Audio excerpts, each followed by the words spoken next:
Saudara-saudari yang terkasih dalam Kristus, pada kesempatan ini kita akan mengambil bacaan Injil dari Injil Lukas bab 2 ayat 34 sampai dengan 35 untuk direfleksikan, dan kita akan juga merefleksikan gambar Maria Bunda selalu menolong yang ada di samping saya.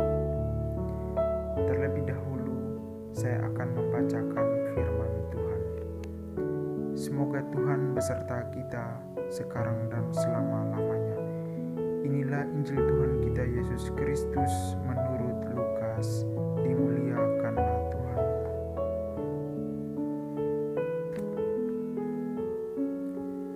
Lalu Simeon memberkati mereka dan berkata kepada Maria, ibu anak itu, sesungguhnya anak ini ditentukan untuk menjatuhkan atau membangkitkan banyak orang di Israel, dan untuk menjadi suatu tanda yang menimbulkan perbantahan, dan suatu pedang akan menembus jiwamu sendiri, supaya menjadi nyata pikiran hati banyak orang.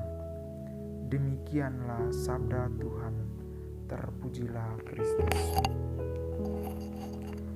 Saudara-saudari yang terkasih dalam Kristus, kita telah mendengar bacaan Injil dari Injil Lukas bab 2 ayat 34 sampai dengan 35 yang berbicara tentang Simeon yang melihat masa depan Maria yang akan mengalami kedukaan yang sangat mendalam, bagaikan sebuah pedang yang akan menusuk jiwa Maria sendiri.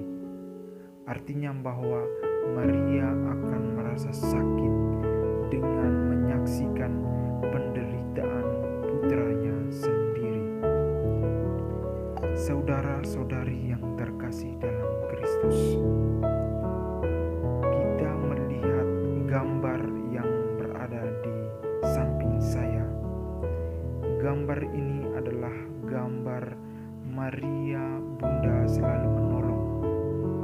Secara singkat, gambar Maria Bunda selalu menolong ini adalah gaya Bizantin Yunani. Gambar ini termasuk The Passion Group atau gambar dalam kelompok lukisan sengsara atau lukisan kedukaan. Saudara-saudari yang terkasih dalam Kristus, pada tahun 1866 oleh Paus Pius ke-9, ia menyerahkan gambar Maria Bunda selalu menolong ini kepada Kongregasi Sang Penebus Maha Kudus atau Redemptoris untuk disebarluaskan ke seluruh dunia. Dan lukisan asli dari gambar Maria Bunda selalu menolong ini terdapat di Gereja Santo Alfonsus di kota Roma. Saudara-saudari yang terkasih dalam Kristus, antara bacaan Injil yang kita dengar tadi dan gambar ini memiliki benang merah, yaitu menggambarkan kedukaan seorang Maria, ibu Tuhan Yesus. Saya akan menolong saudara-saudari untuk merefleksikan dari gambar Maria Bunda selalu menolong ini. Gambar Maria Bunda selalu menolong adalah potret gambar kedukaan seorang ibu, kedukaan Maria menyaksikan penderitaan yang dialami oleh anaknya sendiri atau putranya sendiri, Yesus Tuhan kita. Saudara-saudari yang terkasih, kita melihat pada gambar yang ada di samping saya ini, kita melihat bahwa Bunda Maria sedang menatap kita. Sambil menatap kita, tangannya merengkuh Yesus dengan penuh rasa keibuan dan lemah lembut. Gambar ini memiliki pesan teologis yang sangat mendalam. Dan yang kedua, Yesus kelihatan takut. Gambar Yesus yang sangat kecil kelihatan takut dan cemas melihat masa depan penderitaan atau salib yang akan ia hadapi atau ia pikul sendiri. Salib yang dibawa oleh malaikat dan hisop yang dibawa juga oleh malaikat memberikan ketakutan pada kemanusiaan Yesus. Yesus memiliki kemanusiaan, yaitu rasa takut dan cemas. Oleh karena itu, Yesus mencari perlindungan pada Bunda Maria yang selalu menolong, yang digambarkan pada sandal Yesus yang terlepas atau jatuh dari kakinya. Dan yang terakhir adalah dua malaikat yang digambarkan di sebelah kiri dan kanan atas, menggambarkan malaikat Gabriel yang membawa salib dan paku, dan malaikat Santo Mikael membawa hisop dan tombak yang akan diberikan kepada Yesus menjadi bagian dari hidup Yesus yang akan dipikulnya pada penderitaannya nanti sampai pada wafatnya. Saudara-saudari yang terkasih dalam Kristus, gambar ini kita bisa melihat juga pada patung Bunda Maria yang ada di gereja Santo Alfonsus Nandan di kota Yogyakarta.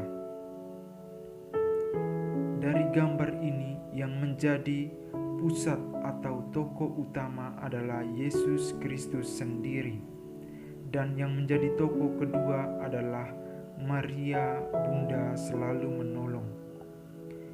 Yesus yang digambarkan sebagai anak kecil memiliki ketakutan secara manusiawi, digambarkan pada sandal yang jatuh karena ia dihadapi dengan salib yang penuh penderitaan itu. Dan yang kedua, Maria memangku Yesus dengan lembut dan penuh rasa keibuan sambil menatap kita. Kalau kita melihat gambar ini dari sudut pandang manapun, Maria selalu menatap kita. Itu artinya bahwa Maria mau mengajak kita untuk menolak dosa dan menerima Yesus dalam pelukan hati kita.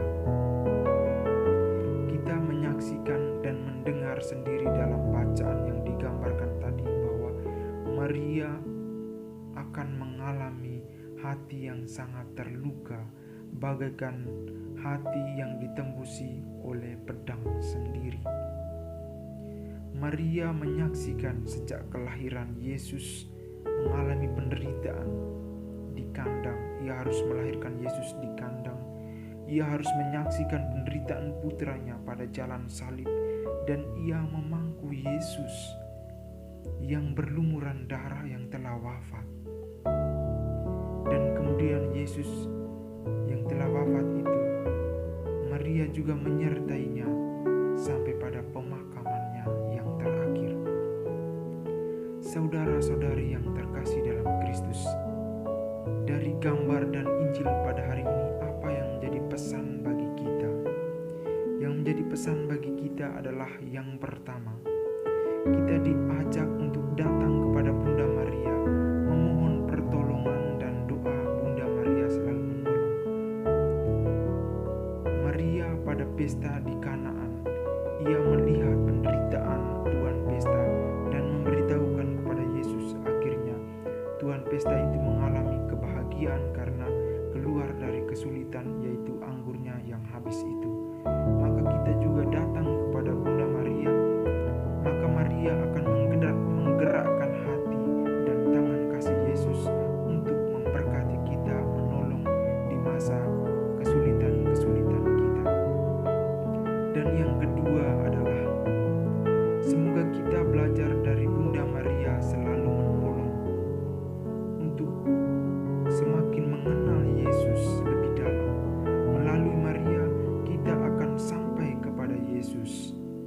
Yesus menjadi pusat atau pokok perhatian kita. Kita senantiasa bersama Bunda Maria menyertai perjalanan jalan salib Kristus sampai pada Paskah nanti kita akan mengalami kebangkitan sukacita bersama Yesus yang telah bangkit itu. Semoga di masa Prapaskah ini kita menyadari penderitaan Yesus untuk kita, untuk menebus dosa-dosa kita. Bersama Maria kita menyertai perjalanan penderitaan Yesus ini dan menyadari dosa-dosa kita. Dan poin yang ketiga yang menjadi pesan bagi kita, yaitu kita menolak dosa dan menerima Yesus dalam hati kita. Kita menolak dosa dan menerima Yesus dalam pelukan kasih, dalam pelukan hati kita. Kita menerima Yesus dalam pikiran, dalam perkataan, dan tingkah laku kita setiap hari, entah di rumah, di tempat kerja, ataupun dimanapun kita berada. Kita menunjukkan bahwa kita mengikuti Yesus, kita menerima Yesus dengan teladan-teladan hidup yang baik di tengah masyarakat dan di tengah umat. Saudara-saudari yang terkasih dalam Kristus, semoga pesan-pesan ini dapat membuahkan hasil khususnya di masa Prapaskah ini, dan semoga di masa Prapaskah ini dapat membuat kita semakin bertobat dan menyadari penderitaan Yesus demi dosa-dosa kita. Semoga Tuhan memberkati kita. Amin.